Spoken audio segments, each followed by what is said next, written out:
Tonight at 6, limiting who can get a PFD. Details on the proposed income limit and PFD cap. More money for school transportation in Fairbanks is on the governor's desk, but district leaders say it's not enough. A youth whose mother had been murdered typed her own prayer, and she shared it with us. Remembering missing and murdered Indigenous people on May 5th, Alaska honors those lives lost. And rivers are rising fast as breakup continues. I'll show you the new warnings in effect tonight. You're watching Alaska's news source. A new bill being considered by lawmakers would change requirements for qualifying for the permanent fund dividend and would cap the PFD. Now, as written, House Bill 209 would put a max $1,000 dividend into statute. It would also put income eligibility requirements on qualifying for the payments. Now, an adjusted federal income of $50,000 max for individuals and single filers, and $100,000 max for couples and joint filers. Anyone else would no longer qualify for the payments. So I think our choices going forward are, number one, we can do nothing and the dividend will wither away and be gone in about 3 to 4 years. That's the reality with falling oil prices. Or we can raise a lot of revenue, or we can raise a fairly modest amount of revenue and means test the PFD. That $50,000 mark is too low. There are people making 60, 70, 80,000 who have families and are struggling. So we would need to raise that. And it's too conservative because $1,000 is too little. So we would need to raise that. And more testimony is expected next Monday. Now, House Bill 57 passed the Alaska legislature, but it has not been signed into law. Now, if that happens, it will increase transportation funding for Fairbanks schools by $90 per student. However, district leaders say that's still not enough. Well, the school board treasurer says that, like the base student allocation, state funding for transportation has not kept up with inflation, with the district making up for the difference, at least for the last decade. This year, the district's budget takes $2 million out of the general fund for this purpose, money that could otherwise help lower class sizes. And if HB 57 is the only increase seen from the state, more district dollars may be needed. Based on the current funding, we get about $10 million from the state, and we anticipate next year's expenditures to be around $13.5 million. And so just specifically to HB 57, that would provide Fairbanks approximately $1 million additional dollars. So it would move the funding from $10 million to approximately $11 million. State lawmakers have referred to HB 57 as a compromise bill. If more funding ends up coming from the state, DeGraw says the board will decide where it goes.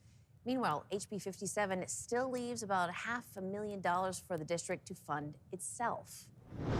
And the water is rising on the Kuskokwim tonight as ice jams up. Chief Meteorologist Melissa Fry joining us now with the latest warnings. Melissa. Yeah, we are seeing, again, some flooding in the area of Calskag along the Kuskokwim River. River was rising very quickly this afternoon. Has since started to drop a bit here in just the past 45 minutes. But the breakup front, it has passed lower Calskag, stalling downriver. And again, those rivers rising behind it because of that ice jam. Now, we heard reports from local people that the road between upper and lower Calskag was impassable. They were actually bringing students home from school via boat because the water was too high in the area. The National Weather Service, a River Watch team, is in the area. They've been monitoring the situation very closely over the past several days. And again, that is why we have a flood warning in effect until that ice jam releases and that water can move downriver. Molly Littlefish shared this video with us here earlier this afternoon. You can see water moving in the area of Calskag, but still a lot of ice along the sides and even over top the river. So all of that still needs to melt and move downriver before things are completely clear. Another concern on the Yukon River, flood watches in effect there as we're seeing ice on the move as well near Fort Yukon. Flood watches in effect and still seeing those wind advisories in effect across portions of the interior north of Fairbanks. Gusts to 50 miles per hour continuing tonight in this area. along with ongoing rain showers, even pushing through Fairbanks tonight. Further south, we've had some thunderstorms firing up over Hatcher Pass and west through Susitna Valley. These storms are producing lightning, so if you thought you may have heard thunder in the area, you probably did. We'll continue to see chances for those thunderstorms in those areas again tomorrow. Otherwise, sunshine for Anchorage, light rain in Fairbanks, and we'll continue to see those scattered showers in Juneau and Bethel. And I'll have a more detailed look at that forecast here in just a few minutes. All right, Melissa, thank you very much. And remember, you can get the latest weather alerts for flooding or other hazards wherever you are with our weather app. They are free to download in the app stores. And the medical examiner confirmed the identity of a body that has been found. The family has already confirmed that it was their son, Devin Standifer. His body was found last month near Egan Avenue in Fairbanks. Police say no foul play is suspected, and they are waiting on toxicology reports. Flowers and ribbons were placed where the body was found more than a week ago. He was last seen in early December. That's after police began a sexual assault investigation, with Standifer named as a person of interest.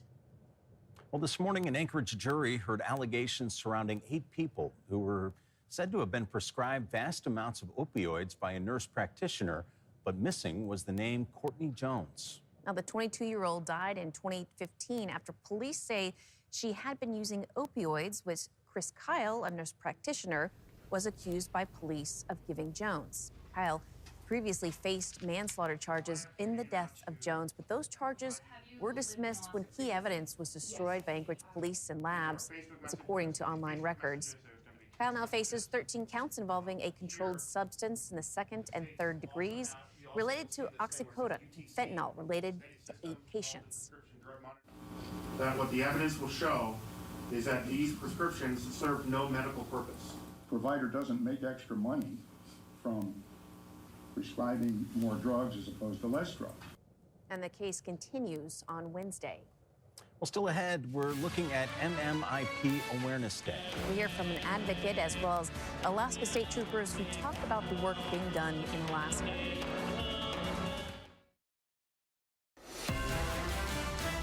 You're watching Alaska's news source.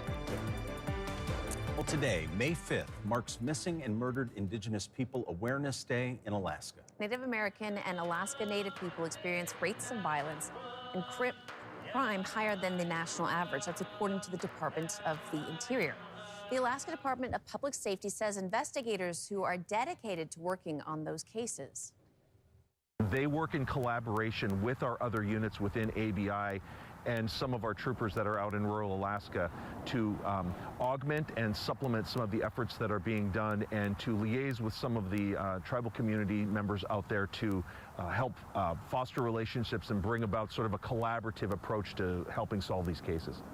Now, while advocacy and law enforcement investigations are being done, what is being called an MMIP crisis is not over as cases are still being discovered.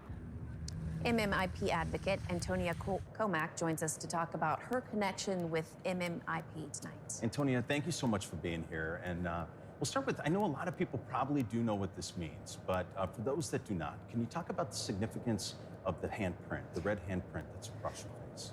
Sure. So the red handprint that I'm wearing on my face, it symbolizes the missing and murdered Indigenous peoples movement.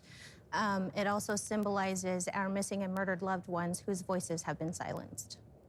And what happened that inspired you to take on this role advocating for change? Sure.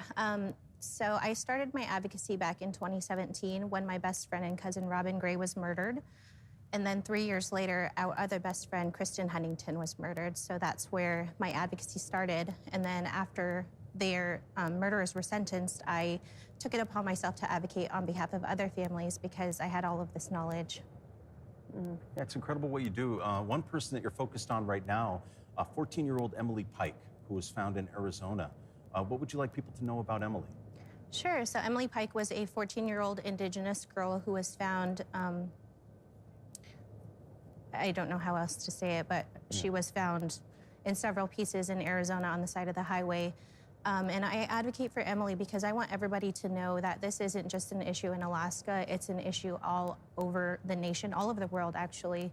And just the fact that this happens to children like Emily and it's not being talked about is unacceptable. You know, there's been more awareness, I feel like, that comes out, but talk about those changes that still need to happen to bring justice to families and to stop this cycle of violence.